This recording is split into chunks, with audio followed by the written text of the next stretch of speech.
Hey everybody, it's Lon Simon. It's time for another unboxing. This came in free of charge through the Amazon Vine program the other day. It's the new Panasonic DP-UB820P-K. This is a 4K Blu-ray player. It is a premium player that commands a premium price, $500, which is up there, but I suspect this is where we're going to see a lot of the disc players going because most consumers are now doing streaming.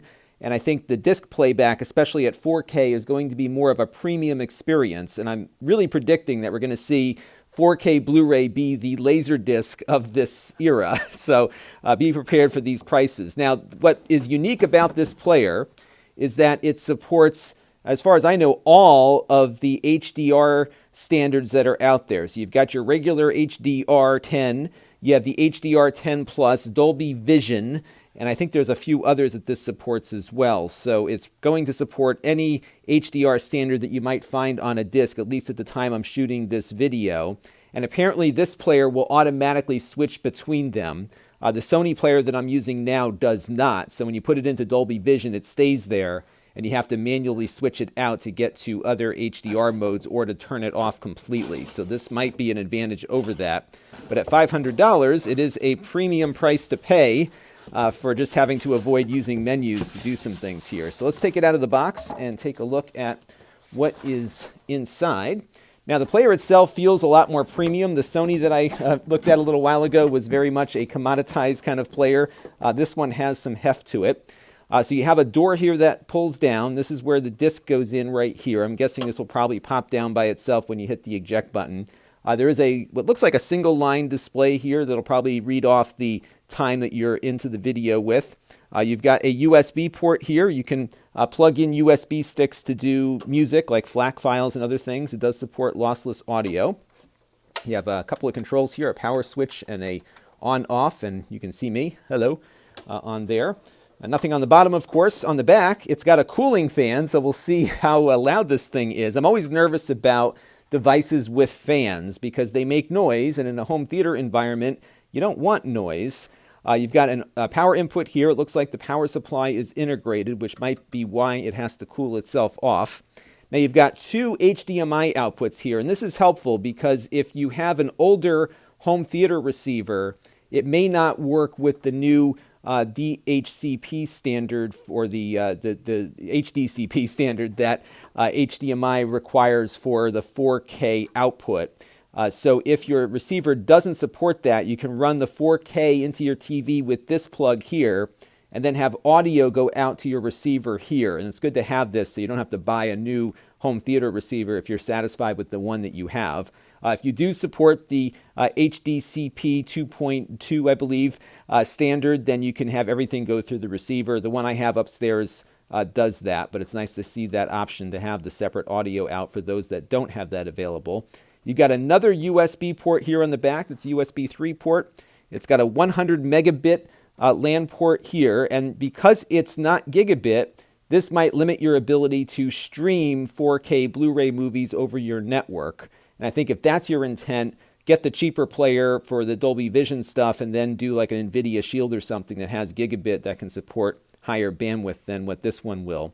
Looks like you've got some audio out, analog audio out, including your standard surround sound there, including your surround speakers, your center, your sub, your left and right. So it does have a surround decoder built in, and I'm guessing an amplifier too. You also have optical out here for sending things out to your receiver, but note you won't get all the lossless audio out of that. So Atmos and DTS HD and everything do not support these optical outputs. So that is the player. Not bad. Very nice feeling player. And there's one more thing to check out here, and that is the remote and the power cable. Power cable's not as interesting to me, but there you go. You got some batteries in the box. From reading the Amazon profile, it looks like it doesn't support European power supply or European plugs. I think it's only 120, at least according to some discussion on the forums there. So just bear that in mind. If you are outside the US, you might need to get one specific for your region. I don't see it marked on here, but that's what I was reading. And here's the remote. It looks like every other Panasonic remote I've looked at recently. It does have a Netflix button because it does have Netflix, Prime Video, and YouTube available. Apparently, and we'll test this, it supports 4K HDR on all of these services, and I'm understanding that Netflix and Prime Video will also support Dolby Vision.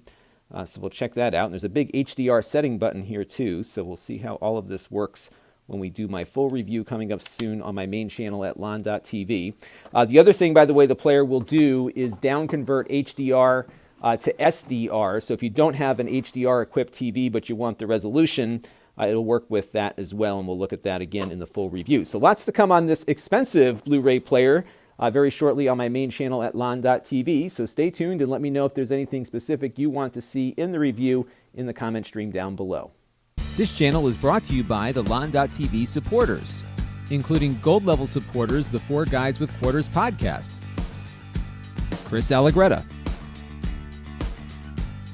Tom Albrecht,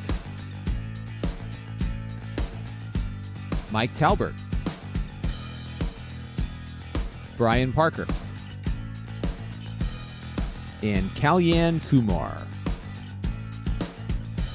If you want to help the channel, you can by contributing as little as $1 a month.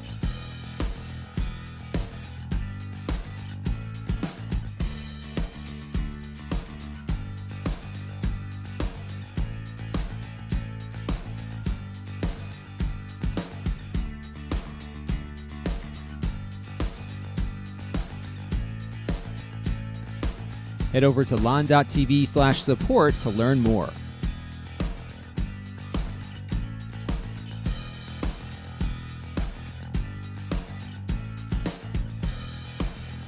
And don't forget to subscribe. Visit lon.tv/s.